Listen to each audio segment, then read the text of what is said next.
Valmiki board ಅವ್ಯವಹಾರ ಬಗೆದಷ್ಟು ಬಯಲಾಗ್ತಾ ಇದೆ ಅಕ್ರಮ. ನ್ಯೂಸ್ 18 ನಲ್ಲಿ ಮತ್ತೊಂದು ಸುದ್ದಿ, ಬಿಗ್ ಎಕ್ಸ್ಪ್ಲೋಸಿವ್.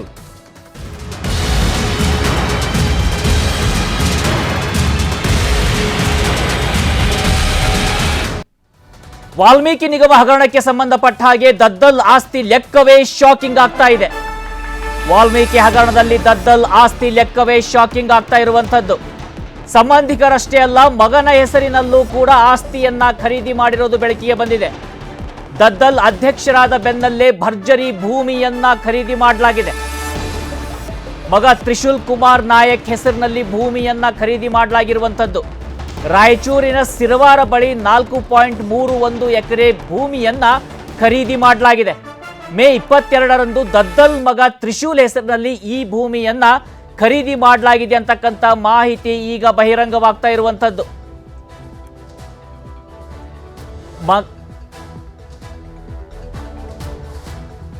ದದ್ದಲ್ ಆಸ್ತಿ ವಿಚಾರಕ್ಕೆ ಸಂಬಂಧಪಟ್ಟ ಹಾಗೆ ದಿನ ಕಳೆದ ಹಾಗೆ ಮತ್ತಷ್ಟು ಎಕ್ಸ್ಪ್ಲೋಸಿವ್ ಆಗಿರ್ತಕ್ಕಂಥ ಮಾಹಿತಿಗಳು ಬಯಲಾಗ್ತಾ ಇದ್ದಾವೆ.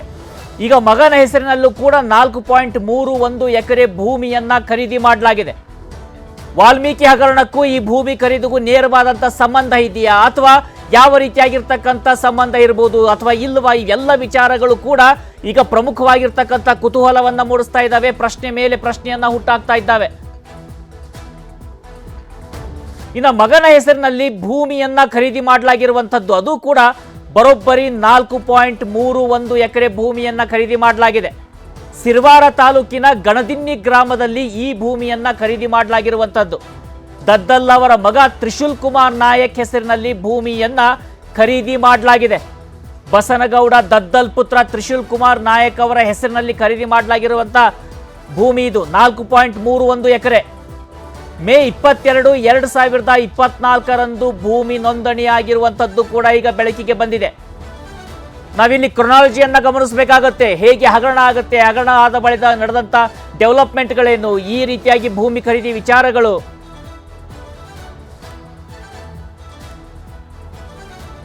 ಇನ್ನು ಭೂಮಿಯ ಮಾರುಕಟ್ಟೆ ಮೌಲ್ಯ ಸದ್ಯಕ್ಕೆ ಎಷ್ಟಿದೆ, ಅಲ್ಲಿ ತೋರಿಸಿರುವಂಥ ಮೌಲ್ಯ ಎಷ್ಟು, ಆ ವಿಚಾರದ ಬಗ್ಗೆ ಕೂಡ ನೋಡೋದಾದ್ರೆ ಮಗನ ಹೆಸರಿನಲ್ಲಿ ಭೂಮಿಯನ್ನ ಖರೀದಿ ಮಾಡಲಾಗಿದೆ. ಈ ಭೂಮಿಯ ಮಾರುಕಟ್ಟೆ ಮೌಲ್ಯ 16,72,000 ರೂಪಾಯಿ ಅಂತ ಹೇಳಲಾಗ್ತಾ ಇದೆ.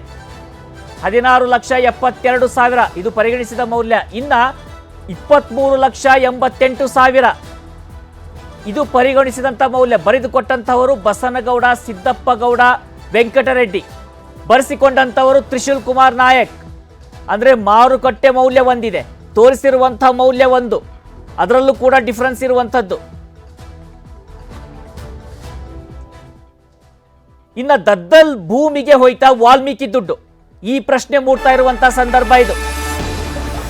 ಎರಡಕ್ಕೂ ನೇರವಾದಂಥ ಸಂಬಂಧ ಇದೆಯಾ, ದದ್ದಲ್ ಭೂಮಿಗೆ ಹೋಗಿದೆಯಾ ವಾಲ್ಮೀಕಿ ದುಡ್ಡು ಅಂತ. ಈ ವಿಷಯ ಗೊತ್ತಾಗಿಯೇ ಆತ್ಮಹತ್ಯೆಯನ್ನ ಮಾಡಿಕೊಂಡ್ರ ಅಧಿಕಾರಿ ಚಂದ್ರಶೇಖರನ್. ಮೇ 22ರಂದು ದದ್ದಲ್ ಮಗನ ಹೆಸರಿನಲ್ಲಿ ಭೂಮಿಯನ್ನ ಖರೀದಿ ಮಾಡಲಾಗಿದೆ. ಮೇ 26ನೇ ತಾರೀಕಿಗೆ ವಾಲ್ಮೀಕಿ ಬೋರ್ಡ್ನ ಅಧಿಕಾರಿ ಆತ್ಮಹತ್ಯೆಯನ್ನ ಮಾಡಿಕೊಳ್ತಾರೆ. ಡೆತ್ ನೋಟ್ ಅನ್ನು ಬರೆದಿಟ್ಟು ಚಂದ್ರಶೇಖರನ್ ಅವರು ಆತ್ಮಹತ್ಯೆಯನ್ನ ಮಾಡಿಕೊಂಡಿರುವಂಥದ್ದು. ಅನುಮಾನಕ್ಕೆ ಎಡೆ ಮಾಡಿಕೊಟ್ಟಿದ್ದಾವೆ ಈ ಎರಡು ದಿನಾಂಕಗಳು. ಕೇವಲ 4 ದಿನಗಳ ಡಿಫರೆನ್ಸ್ ಇದೆ ಈ ಎರಡು ದಿನಾಂಕದ ಮಧ್ಯೆ. ಹಾಗಿದ್ರೆ ಇದು ನೇರವಾದಂಥ ಸಂಬಂಧ ಇದೆಯಾ, ವಾಲ್ಮೀಕಿ ನಿಗಮದ ಹಣವೇ ಅಲ್ಲಿಗೆ ಹೋಯ್ತಾ, ದದ್ದಲ್ ಮಗನ ಪುತ್ರನ ಭೂಮಿಯನ್ನ ಖರೀದಿ ಮಾಡೋದಕ್ಕೆ ಹೋಯ್ತಾ ಅಂತಕ್ಕಂಥ ಗಂಭೀರ ಪ್ರಶ್ನೆಗಳು ಮೂಡ್ತಾ ಇದ್ದಾವೆ.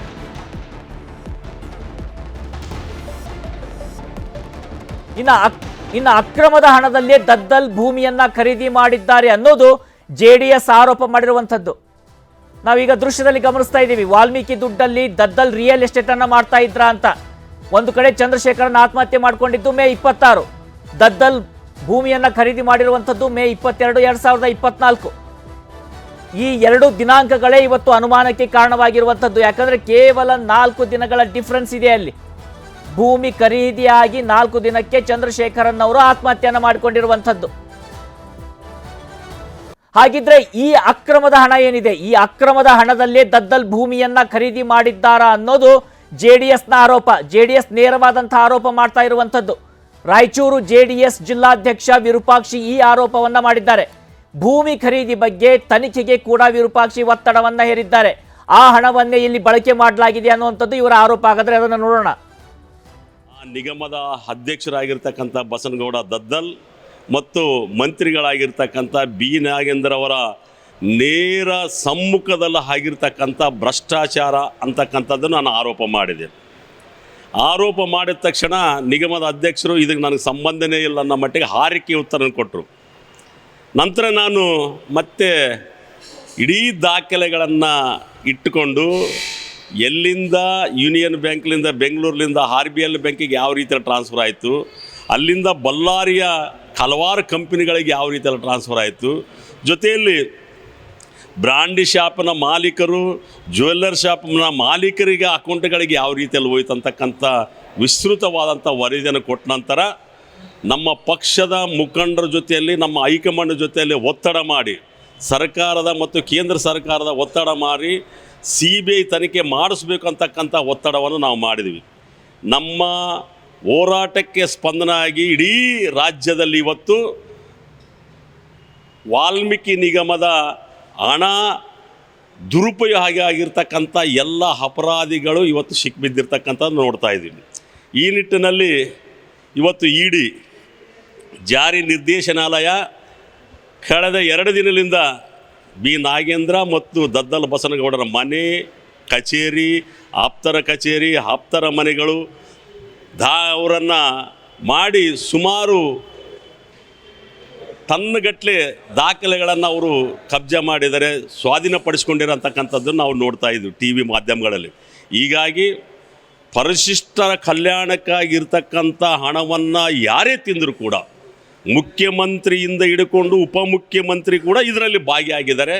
ಈ ಕಾರಣಕ್ಕಾಗಿ ನಾವು ಕೇಂದ್ರ ಸರ್ಕಾರ ಮತ್ತು ED CBIಗೆ ನಾವು ಮನವಿಯನ್ನು ಮಾಡಿಕೊಳ್ತಾ ಇದ್ದೀವಿ.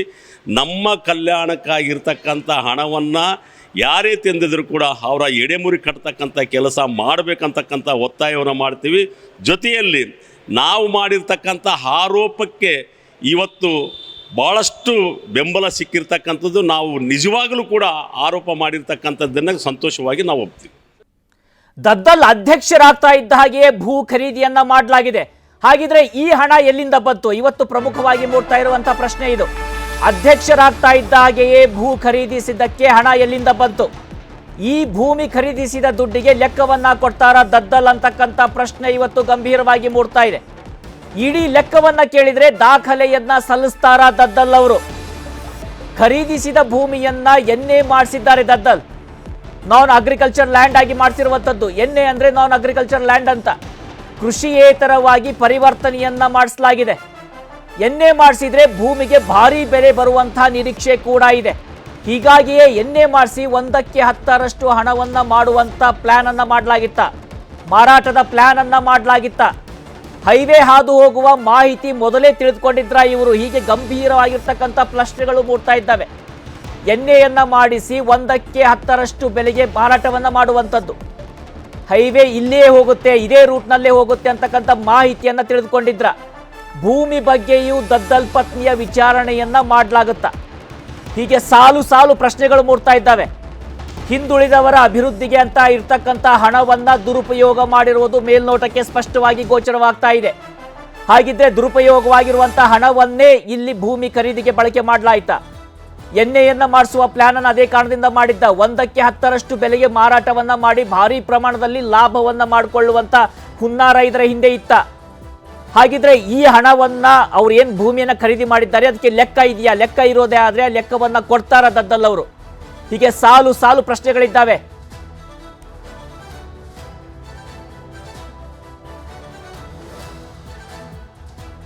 ಹಾಗಿದ್ರೆ ದದ್ದಲ್ ಮಗನ ಹೆಸರಿನಲ್ಲಿ ಖರೀದಿ ಮಾಡಿರ್ತಕ್ಕಂಥ ಭೂಮಿ ಎಲ್ಲಿದೆ? ಆ ಜಮೀನು ಎಲ್ಲಿದೆ?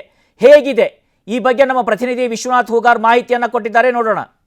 ದದ್ದಲ್ ಅವರು ತಮ್ಮ ಮಗನ ಹೆಸರಿನಲ್ಲಿ ಗಣದಿನಿ ಎನ್ನುವಂತಹ ಗ್ರಾಮದಲ್ಲಿ 4 ಎಕರೆ 31 ಗುಂಟೆ ಭೂಮಿಯನ್ನು ಖರೀದಿಸಿದ್ದಾರೆ ಎನ್ನುವಂತಹ ಆರೋಪ ಏನಿತ್ತು. ಅದಕ್ಕೆ ಸಂಬಂಧಿಸಿದಂತೆ ನಾವಿವತ್ತು ರಾಯಚೂರು ಜಿಲ್ಲೆಯ ಸಿರವಾರ ಪಟ್ಟಣದ ಪಕ್ಕದಲ್ಲಿರ್ತಕ್ಕಂತಹ ಈ ಒಂದು ಗಣದಿನಿ ಗ್ರಾಮದಲ್ಲಿ ದದ್ದಲ್ ಅವರು ತಮ್ಮ ಪುತ್ರನ ಹೆಸರಲ್ಲಿ ಖರೀದಿಸಿದಂತಹ ಈ ಒಂದು ಭೂಮಿಯಲ್ಲಿ ನಾವಿವತ್ತು ಇರ್ತಕ್ಕಂಥದ್ದು. ದೃಶ್ಯಗಳಲ್ಲಿ ನಾನು ನಿಮಗೆ ತೋರಿಸ್ತಾ ಇದ್ದೀನಿ. ಇದೇ ಆ ಭೂಮಿ.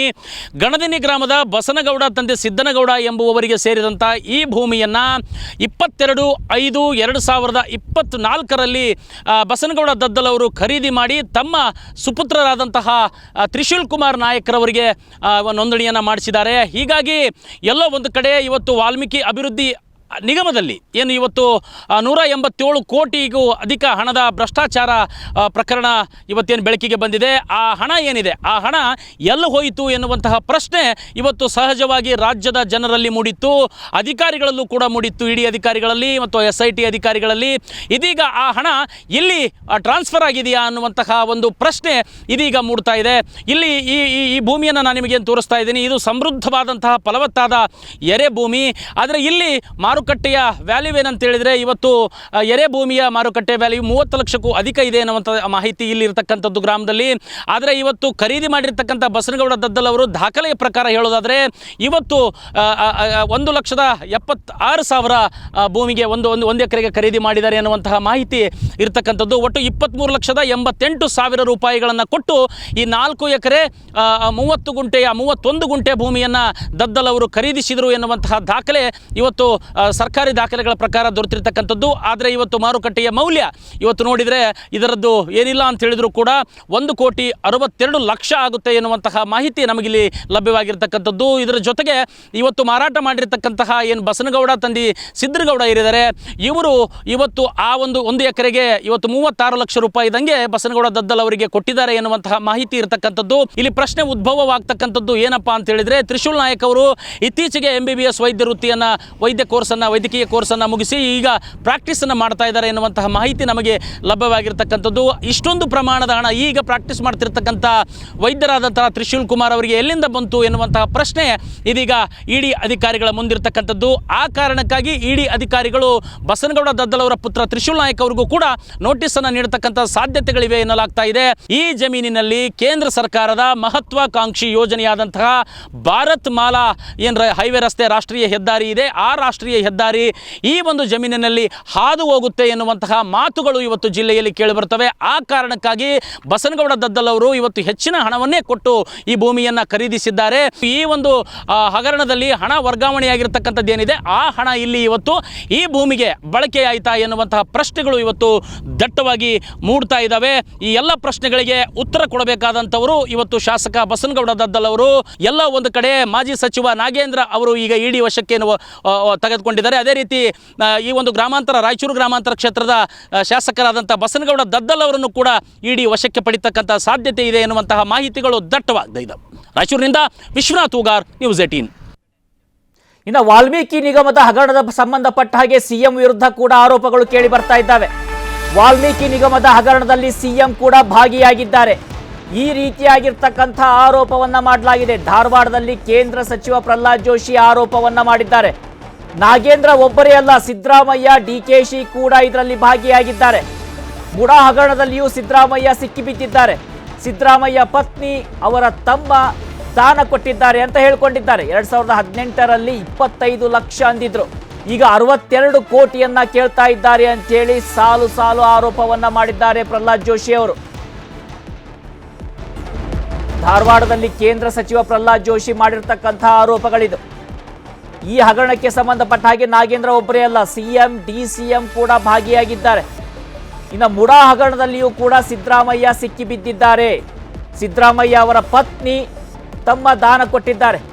2018ರಲ್ಲಿ 25 ಲಕ್ಷ ರೂಪಾಯಿ ಅಂತ ಹೇಳ್ತಾ ಇದ್ರು, ಈಗ 62 ಕೋಟಿ ರೂಪಾಯಿ ಅಂತ ಹೇಳ್ತಾ ಇದ್ದಾರೆ. ಹಾಗಿದ್ರೆ ಈ ಹಗರಣದಲ್ಲಿ ಸಿದ್ದರಾಮಯ್ಯ ಪಾಲು ಕೂಡ ಇದೆಯಾ ಅಂತ ನೇರವಾದಂಥ ಆರೋಪವನ್ನ ಪ್ರಹ್ಲಾದ್ ಜೋಶಿ ಮಾಡಿರುವಂಥದ್ದು. ವಾಲ್ಮೀಕಿ ಅಭಿವೃದ್ಧಿ ನಿಗಮದ ಹಣ ಅಕೌಂಟದಲ್ಲಿದ್ದು 100 ಜನರಿಗೆ ಟ್ರಾನ್ಸ್ಫರ್ ಮಾಡಿದ್ದಾರೆ. ನಿನ್ನೆ ನನಗೆ ಬೆಂಗಳೂರಿನಲ್ಲಿ ಪ್ರಮುಖ ಕೆಲವು ಅಧಿಕಾರಿಗಳು ಸಿಕ್ಕಿದ್ರು, ಹೆಸರು ಹೇಳಲಿಕ್ಕಾಗಲ್ಲ, ನಿಮಗೂ ಗೊತ್ತಿದೆ. ಅವ್ರು ಹೇಳಿದ್ರು ಮೋಡಸ್ ಆಪರೆಂಡಿ ಹೆಂಗಂದ್ರೆ, ಈಗ ನಾನು ನಿಮ್ಮ ಅಕೌಂಟಿಗೆ 1 ಲಕ್ಷ ರೂಪಾಯಿ ಹಾಕಿದೆ ಅಂತಂದ್ರೆ 5ರಿಂದ 10% ಅವ್ರು ಇಟ್ಕೊಂಡು ಉಳಿದದ್ದ ಹಣವನ್ನು ಡ್ರಾ ಮಾಡಿ ಕೊಡಬೇಕು. ಯಾರಿಗೆ ಅನಧಿಕೃತ ವ್ಯಕ್ತಿಗಳಿಗೆ ಹಾಕಿದರೆ ಎಲ್ಲ ಹೈದರಾಬಾದ್ ಕಂಪನಿಗಳಿವು. ಮತ್ತು ಇದು ಸಂಪೂರ್ಣವಾಗಿ ಸಿದ್ದರಾಮಯ್ಯನವರಿಗೆ ಗೊತ್ತಿದ್ದೇ ಮಾಡಿರುವಂಥದ್ದು. ಸಿದ್ದರಾಮಯ್ಯ ಮತ್ತು DK ಶಿವಕುಮಾರ್ ಅವರಿಗೆ ಗೊತ್ತಿದ್ದೇ ಮಾಡಿದ್ದು. ಮೂಡಾ ಹಗರಣದಲ್ಲಂತೂ ನೇರವಾಗಿ ಇವರದೇ ಜವಾಬ್ದಾರಿ. ಸಿದ್ದರಾಮಯ್ಯನವರು ನನ್ನ ಪ್ರಶ್ನೆಗೆ ಉತ್ತರ ಕೊಡ್ಬೇಕು. ಅವ್ರಿಗೆ ಏನಾದರೂ ಅವ್ರ ನೈತಿಕತೆ ಇದ್ರೆ ಹಾರಿಸಿಕೊಂಡು ಹೋಗೋದಲ್ಲ, ಜಾಡಿಸಿಕೊಂಡು ಹೋಗೋದಲ್ಲ, ಉತ್ತರ ಕೊಡಬೇಕು, ನುಣುಚಿಕೊಂಡು ಹೋಗೋದಲ್ಲ. ಅಲ್ಲಿ ಯಾಕೆ ಕೊಟ್ಟರು ನಿಮಗೆ? ಸೈಟ್ಗಳಿದ್ದರೂ ಸಹಿತ, ನಿವೇಶನಗಳಿದ್ದರೂ ಸಹಿತ ನಿಮ್ಗೆ ವಿಜಯನಗರದಲ್ಲಿ ಯಾಕೆ ಕೊಟ್ಟರು ನಿಮಗೆ?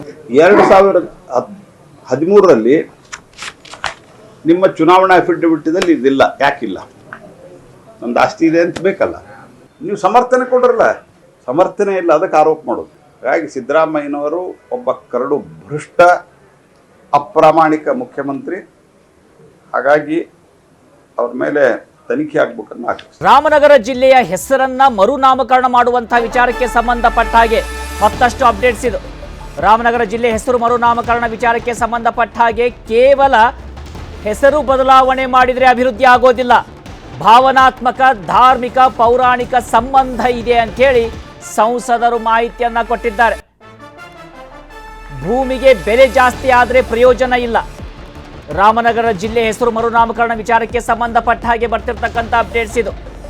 ಕೇವಲ ಹೆಸರನ್ನು ಬದಲಾವಣೆ ಮಾಡಿದರೆ ಅಭಿವೃದ್ಧಿ ಆಗೋದಿಲ್ಲ, ಭಾವನಾತ್ಮಕವಾಗಿರ್ತಕ್ಕಂಥ, ಧಾರ್ಮಿಕ, ಪೌರಾಣಿಕವಾಗಿರ್ತಕ್ಕಂಥ ಸಂಬಂಧ ಇದೆ ಈ ಹೆಸರಿನ ಜೊತೆಯಲ್ಲಿ. ರಾಮನಗರ ಜಿಲ್ಲೆ ಹೆಸರು ಮರುನಾಮಕರಣ ವಿಚಾರಕ್ಕೆ ಸಂಬಂಧಪಟ್ಟ ಹಾಗೆ ಡಾಕ್ಟರ್ CN ಮಂಜುನಾಥ್ ಕೊಟ್ಟಿರ್ತಕ್ಕಂಥ ಹೇಳಿಕೆ ಇದು. ನೂತನ ಸಂಸದರು ಕೇವಲ ಹೆಸರನ್ನು ಬದಲಾವಣೆ ಮಾಡಿದರೆ ಅಭಿವೃದ್ಧಿ ಆಗೋದಿಲ್ಲ, ಭಾವನಾತ್ಮಕ, ಧಾರ್ಮಿಕ, ಪೌರಾಣಿಕ ಸಂಬಂಧವನ್ನ ಕೂಡ ಗಮನಿಸಬೇಕಾಗುತ್ತೆ. ರಾಮನಗರ ಜಿಲ್ಲೆ ಹೆಸರು ಮರುನಾಮಕರಣ ವಿಚಾರಕ್ಕೆ ಸಂಬಂಧಪಟ್ಟ ಹಾಗೆ ನೂತನ ಸಂಸದ ಡಾಕ್ಟರ್ CN ಮಂಜುನಾಥ್ ಕೊಟ್ಟಿರ್ತಕ್ಕಂಥ ಹೇಳಿಕೆ ಇದು. ಕೇವಲ ಹೆಸರು ಬದಲಾವಣೆ ಮಾಡಿದರೆ ಅಭಿವೃದ್ಧಿ ಆಗೋದಿಲ್ಲ, ಎಲ್ಲ ಆಯಾಮದಲ್ಲೂ ಕೂಡ ಗಮನಿಸಬೇಕಾಗುತ್ತೆ. ಭೂಮಿಯಲ್ಲಿ ಬೆಳೆಯುವ ಬೆಳೆಗೆ ಬೆಲೆ ಜಾಸ್ತಿ ಆಗಬೇಕೇ ಹೊರತು ಭೂಮಿಯ ಬೆಲೆ ಜಾಸ್ತಿ ಆದರೆ ಹೆಚ್ಚಿನ ಮಹತ್ವ ಇಲ್ಲ. ಹಾಗಿದ್ರೆ ಮಂಜುನಾಥ್ ಏನನ್ನ ಹೇಳಿದ್ದಾರೆ ಗಮನಿಸೋಣ. ಜಿಲ್ಲೆಯನ್ನ ಬೆಂಗಳೂರು ದಕ್ಷಿಣ ಜಿಲ್ಲೆ ಅಂತೇಳಿ ಮರುನಾಮಕರಣ ಮಾಡಬೇಕು ಅಂತೇಳಿ ಈಗಾಗಲೇ DCM DK ಶಿವಕುಮಾರ್ ಅವರ ನೇತೃತ್ವದಲ್ಲಿ ರಾಮನಗರ ಜಿಲ್ಲೆಯ ಕಾಂಗ್ರೆಸ್ ನಾಯಕರು CM ಸಿದ್ದರಾಮಯ್ಯನವರನ್ನ ಭೇಟಿಯನ್ನ ಮಾಡಿದ್ದಾರೆ. ಈ ವಿಚಾರವಾಗಿ ಬೆಂಗಳೂರು ಗ್ರಾಮಾಂತರ ಲೋಕಸಭಾ ಕ್ಷೇತ್ರದ ಸಂಸದರಾಗಿರುವಂತಹ ಡಾಕ್ಟರ್ CN ಮಂಜುನಾಥ್ ಅವರು CMಗೆ ಪತ್ರ ಕೊಡುವ ಮೂಲಕ ವಿರೋಧವನ್ನ ವ್ಯಕ್ತಪಡಿಸಿದ್ದಾರೆ. ಈಗ ಅವರೇ ನಮ್ಮ ಜೊತೆಗಿದ್ದಾರೆ, ಅವ್ರನ್ನ ಈ ಬಗ್ಗೆ ಮಾತನಾಡ್ಸೋಣ. ಸರ್, ಈಗ ರಾಮನಗರ ಜಿಲ್ಲೆ ಬೆಂಗಳೂರು ದಕ್ಷಿಣ ಜಿಲ್ಲೆ ಆದ್ರೆ ಸಮಸ್ಯೆ ಏನಿದೆ, ಇದರ ಆಗು ಹೋಗುಗಳನ್ನ ಹೇಗೆ ಲೆಕ್ಕಾಚಾರ ಮಾಡಿದ್ರಿ? ಅಲ್ಲ, ಮೊದಲನೇದಾಗಿ ಈ ಮರುನಾಮಕರಣದ ಪ್ರಸ್ತಾವನೆ ಅಥವಾ ಚಿಂತನೆ ಏನಿದೆ ಅದೇ ತಪ್ಪು, ಅದು ಸಮಂಜಸವಲ್ಲ. ಯಾಕೆಂದ್ರೆ ಹಿಂದೆ ಕೂಡ 1986ನೇ ಇಸ್ವಿಯಿಂದ 2007ನೇ ಇಸ್ವಿ ತನಕ ಅದು ಬೆಂಗಳೂರು ಜಿಲ್ಲೆಯ ಭಾಗವೇ ಆಗಿತ್ತದು. ನಂತರ ಅದನ್ನ ರಾಮನಗರ ಜಿಲ್ಲೆಯಾಗಿ ಮಾಡ್ತು 2007ನೇ ಇಸ್ವಿನಲ್ಲಿ. ಸೊ ಈಗ ನೀವು ಅದು ಮಾಡಿದ್ರೆ ತಿರ್ಗಾ ಹಿಂದಕ್ಕೆ ಹೋಗ್ತಾ ಇದ್ದೀರಿ ನೀವು. ಸೊ ಜೊತೆಗೆ ಕೇವಲ ಹೆಸರನ್ನ ಬದಲಾಯಿಸೋದ್ರಿಂದ ಅಭಿವೃದ್ಧಿ ಆಗಲ್ಲ, ಇದಕ್ಕೆ ರಾಜಕೀಯ ಇಚ್ಛಾಶಕ್ತಿ ಬೇಕಾಗುತ್ತೆ. ನಂತರ ಈಗ ಆಲ್ರೆಡಿ ಬೆಂಗಳೂರು ನಗರದ ಒಳಗಡೆನೆ ಏನಿದೆ, ಒಂದು ಬೆಂಗಳೂರು ದಕ್ಷಿಣ ಲೋಕಸಭಾ ಕ್ಷೇತ್ರ ಇದೆ, ಅದರೊಳಗಡೆ ಬೆಂಗಳೂರು ದಕ್ಷಿಣ ತಾಲೂಕಿದೆ. ಇನ್ನು ಅದ್ರ ಜೊತೆಗೆ ನೀವು ಇನ್ನೊಂದು ಈ ರಾಮನಗರ ಜಿಲ್ಲೆನ ನೀವು ಮರುನಾಮಕರಣ ಮಾಡಿ ಬೆಂಗಳೂರು ದಕ್ಷಿಣ ಜಿಲ್ಲೆ ಅಂತ ನೀವು ಮಾಡಿದ್ರೆ ಜನರಿಗೆ ಗೊಂದಲ. ಏನ್ ದಕ್ಷಿಣ ಜಿಲ್ಲೆ ಯಾವುದು, ದಕ್ಷಿಣ ತಾಲೂಕು ಯಾವುದು, ದಕ್ಷಿಣ ಸಂಸದರ ಕ್ಷೇತ್ರ ಆಗ್ಬೋದು. ಈಗ DK ಶಿವಕುಮಾರ್ ಅವರು ಒಂದು ವಿಚಾರವನ್ನ ಬಹಳ ಒತ್ತಿ ಹೇಳ್ತಾ ಇದ್ದಾರೆ. ಅಂದ್ರೆ ಬ್ರ್ಯಾಂಡ್ ಬೆಂಗಳೂರಿನ ರೀತಿಯಲ್ಲಿ ನಾವು ರಾಮನಗರ ಜಿಲ್ಲೆಯನ್ನ ಅಭಿವೃದ್ಧಿ ಮಾಡ್ತೇವೆ, ಇಲ್ಲಿನ ಭೂಮಿಗಳ ಬೆಲೆ ದುಪ್ಪಟ್ಟಾಗ್ತದೆ, ಇದರಿಂದಾಗಿ ಕೈಗಾರಿಕೋದ್ಯಮಿಗಳು ಬಹಳಷ್ಟು ಇಲ್ಲಿ ಸ್ಥಾಪನೆ ಆಗ್ತವೆ, ಸಾವಿರಾರು ಜನ ಯುವಕರಿಗೆ ಉದ್ಯೋಗ ಸೃಷ್ಟಿ ಆಗ್ತದೆ. ಈ ನಿಟ್ಟಿನಲ್ಲಿ ನಾವು ಚಿಂತನೆಯನ್ನ ಮಾಡ್ತಾ ಇದ್ದೇವೆ ಅನ್ನುವಂತ ಅಭಿಪ್ರಾಯ DK ಶಿವಕುಮಾರ್ ಅವರದು. ಈಗ ಬೆಂಗಳೂರಲ್ಲೇ ಬ್ರ್ಯಾಂಡ್ ಬೆಂಗಳೂರು ಏನಿದೆ ಅಲ್ಲೇ ಪ್ರಾಬ್ಲಮ್ ಆಗಿದೆ. ಅಲ್ಲೇ ಇವತ್ತು ಮೂಲಭೂತ ಸೌಕರ್ಯಗಳ ಕೊರತೆ ಇದೆ, ಅಲ್ಲಿ ಸರಿಯಾಗಿ ಏರ್ ಪೊಲ್ಯೂಷನ್ ಇದೆ, ತ್ಯಾಜ್ಯ ನಿರ್ವಹಣೆ ಸರಿಯಾಗಿ ಆಗ್ತಿಲ್ಲ, ಎಲ್ಲ ಕಾಮಗಾರಿಗಳು ಸ್ಥಗಿತಗೊಂಡಿದೆ. ಇವತ್ತು ಬೆಂಗಳೂರು ಬ್ರ್ಯಾಂಡ್ ಬೆಂಗಳೂರಿಗೆ ಅಲ್ಲೇ ಡ್ಯಾಮೇಜ್ ಆಗ್ತಾ ಇದೆ. ಈಗ ರಾಮನಗರ ಜಿಲ್ಲೆಯನ್ನ ಬೆಂಗಳೂರು ದಕ್ಷಿಣ ಅಂತ ಮಾಡಿದ್ರೆ ಈಗ ಪಕ್ಕದ ಕೋಲಾರ ಆಗಿರ್ಬೋದು, ಚಿಕ್ಕಬಳ್ಳಾಪುರ ಆಗಿರ್ಬೋದು, ಈ ನಿಟ್ಟಿನಲ್ಲಿ ಅಂದ್ರೆ ಬೆಂಗಳೂರಿಗೆ ಅಂಟ್ಕೊಂಡಿರುವಂತ ಏನು ತಾಲೂಕುಗಳು, ಜಿಲ್ಲಾ ಕೇಂದ್ರಗಳಿದಾವೆ, ಅವರು ಕೂಡ ಒತ್ತಾಯ ಮಾಡಿದ್ರೆ ಆಗಿನ ಪರಿಸ್ಥಿತಿ ಏನಾಗ್ಬೋದು ಸರ್? ಹೌದು, ಅದಕ್ಕೋಸ್ಕರ ಇದೆಲ್ಲ ಸರಿ ಇಲ್ಲ, ಸಮಂಜಸ ಇಲ್ಲ ಇದು. ಇನ್ನು ಮುಂದೆ ಒಂದ್ ದಿವಸ ತಾವೇ ಹೇಳಿದಾಗೆ ಈಗ ಕೋಲಾರ ಅದು ಬೆಂಗಳೂರು ಪೂರ್ವ ಜಿಲ್ಲೆ ಅಂತ ಮಾಡೋಕ್ಕಾಗುತ್ತೆ. ಅವಾಗ ಬರೀ ಹೆಸರು ಹೇಳೋದ್ರಿಂದ, ಹೆಸರು ಬದಲಾವಣೆ ಮರುನಾಮಕರಣ ಮಾಡೋದ್ರಿಂದ ಅಭಿವೃದ್ಧಿ ಅಂತೂ ಆಗೋದಿಲ್ಲ. ಇದು ಇಲ್ಲೇನೆ ಸ್ಥಳೀಯವಾಗಿ ಏನು ಅಭಿವೃದ್ಧಿ ಮಾಡ್ಲಿಕ್ಕಾಗುತ್ತೆ ಅದು ಮಾಡಬೇಕಾಗುತ್ತೆ. ಹಾಗಾದ್ರೆ ಇಡೀ ರಾಜ್ಯನೇ ಬೆಂಗಳೂರು ರಾಜ್ಯ ಅಂತ ಮಾಡೋಕ್ಕಾಗುತ್ತಾ? ಸೊ ಅದೆಲ್ಲ ಈಗ ತುಮಕೂರು ಅಭಿವೃದ್ಧಿ ಆಗಿಲ್ವಾ? ಹುಬ್ಳಿ ಧಾರವಾಡ ಅಭಿವೃದ್ಧಿ ಆಗಿಲ್ವಾ? ಮಂಗಳೂರು ಅಭಿವೃದ್ಧಿ ಆಗಲಿ. ರಾಮನಗರನೇ ತಗೊಳ್ಳಿ, ರಾಮನಗರ ಜಿಲ್ಲೆನೇ 2 ಜಿಲ್ಲೆ ಆದಮೇಲೆ ಅಲ್ಲಿ ಏನಾಯಿತು, ಒಂದು ಲಾ ಕಾಲೇಜ್ ಬಂತು, ಒಂದು ಇಂಜಿನಿಯರಿಂಗ್ ಕಾಲೇಜ್ ಬಂತು, ಅದು ಡಿಗ್ರಿ ಕಾಲೇಜ್ಗಳೆಲ್ಲ ಬಂದವು. ಸೊ ಹೀಗಾಗಿ ನಾವು ಆ ರೀತಿ ಪರಿಕಲ್ಪನೆ ತಪ್ಪು ಅಂತ ನನ್ನ ಭಾವನೆ. ಇದಿಷ್ಟು ಡಾಕ್ಟರ್ CN ಮಂಜುನಾಥ್ ಅವರ ಮಾತು. AT Venkatesh, Prabhu news 18, Ramanagara. ಇನ್ನು ಹೆಸರು ಬದಲಾವಣೆಗೆ ಹಾಸನದ ನಾಯಕರು ಮಾತ್ರ ವಿರೋಧ ಮಾಡ್ತಾ ಇದ್ದಾರೆ ಅಂತೇಳಿ ಶಾಸಕ ಬಾಲಕೃಷ್ಣ ಹೇಳಿಕೆಯನ್ನ ಕೊಟ್ಟಿದ್ರು. ಅದಕ್ಕೂ ಕೂಡ ತಿರುಗೇಟನ್ನು ಕೊಟ್ಟಿದ್ದಾರೆ ಡಾಕ್ಟರ್ ಮಂಜುನಾಥ್. ನೋಡೋಣ. ನಾವು ಬೆಂಗಳೂರಲ್ಲೇ ಜಾಸ್ತಿ ಇದ್ದೀವಲ್ಲಪ್ಪ, 40 ಜಾಸ್ತಿ ಬೆಂಗಳೂರಲ್ಲೇ ಇದ್ದೀವಿ. ಬೆಂಗಳೂರು ಬೆಳೆದಿರೋದು ಹಂಗಾದ್ರೆ ನಾವು ಆಯಿತು, ನಾವು ಹಾಸನದಲ್ಲಿ ಇದ್ರೂ ನಾವು ಬೆಂಗಳೂರಲ್ಲೇ 45-50 ವರ್ಷದಿಂದ ಬೆಂಗಳೂರಲ್ಲೇ ಇದ್ದೀವಿ, ಬೆಂಗಳೂರಲ್ಲೇ ವಾಸ ಮಾಡ್ತಾ ಇದ್ದೀವಿ. ಇನ್ಫ್ಯಾಕ್ಟ್ ಯಾರು ಹೇಳ್ತಾವ್ರೆ ಅವ್ರು ಬೆಂಗಳೂರಲ್ಲೂ ಇಲ್ಲ. ಕನ್ನಡಿಗರ ನೆಚ್ಚಿನ ನ್ಯೂಸ್ 18 ಕನ್ನಡ ಈಗ ವಾಟ್ಸ್ಆಪ್ನಲ್ಲೂ ಲಭ್ಯ. ಕರ್ನಾಟಕ, ದೇಶ ವಿದೇಶಗಳ 360 ಡಿಗ್ರಿ ಸುದ್ದಿಯ ವಿವರಗಳನ್ನ ನಿಮ್ಮ ಕೈ ಬೆರಳುಗಳಲ್ಲೇ ಪಡಿಲಿಕ್ಕೆ ಈ QR ಕೋಡ್ ಅನ್ನ ಸ್ಕ್ಯಾನ್ ಮಾಡಿ, ನಮ್ಮ ಚಾನಲ್ ಫಾಲೋ ಮಾಡಿ, ನೋಟಿಫಿಕೇಶನ್ ಆನ್ ಮಾಡಿ.